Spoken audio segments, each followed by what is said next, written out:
Hello, my name is Jessica Mosier, and I will be sharing with you some facts that you need to know about vaping. So, here are some facts about e-cigarette, otherwise known as ENDS, which stands for Electronic Nicotine Delivery Systems.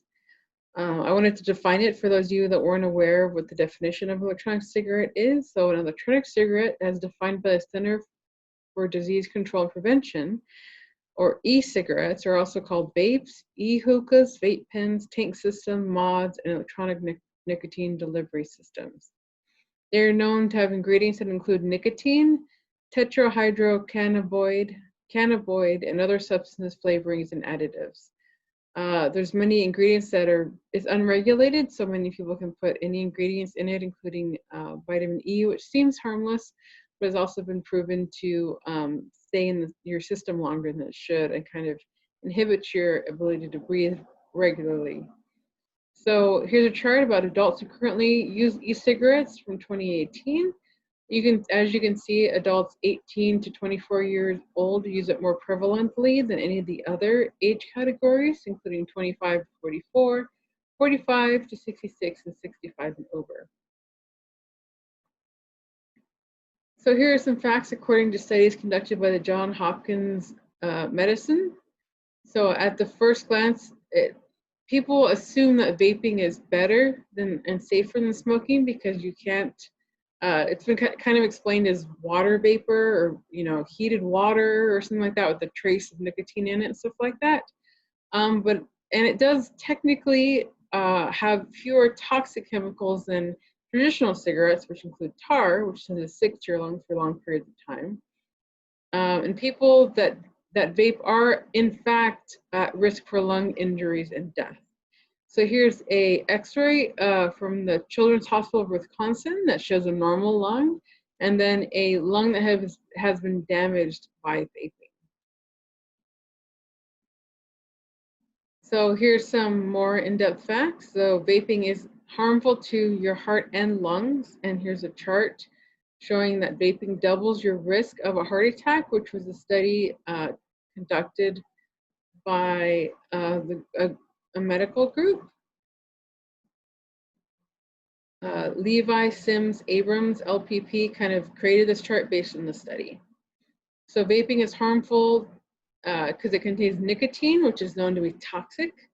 As you inhale the nicotine, it increases your blood pressure and adrenaline, which causes your heart to race. So those facts is why it kind of harms your heart along the way and your internal respiratory system. So youth are very much at risk for vaping because it is as addictive as heroin and cocaine. They add sweet flavorings to it that make it kind of candy-like, and it can be easier than traditional cigarettes to purchase because of online purchasing options. So we included a graphic of 18-year-old Chance Amarata of Florida. He was vaping using a Juul e-cigarette, mint flavored, for about a year. He'd go through a cartridge every couple of days, which is the equivalent of 10 cigarettes. And after that year, around that time, he suffered from a collapsed lung. So even though he's youthful and only 18 years old, he still had the side effects of someone who's been smoking for much longer. So a survey conducted by the Center for Disease Control and Prevention shows the hospital admission rates for patients with lung injuries associated with ENDS. So as you can see, there's a huge uptick, which you do not want to see around a certain period of time. There's increased hospitalizations. It can be explained for different reasons. It could be holidays or people having more access to it outside of school hours. So if school's closed, there's no one really watching them if their parents are gone or something like that.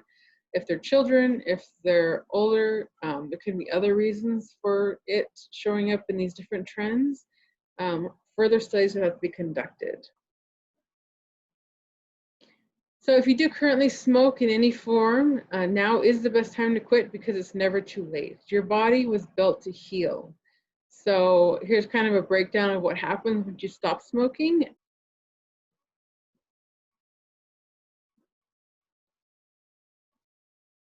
And here are my references.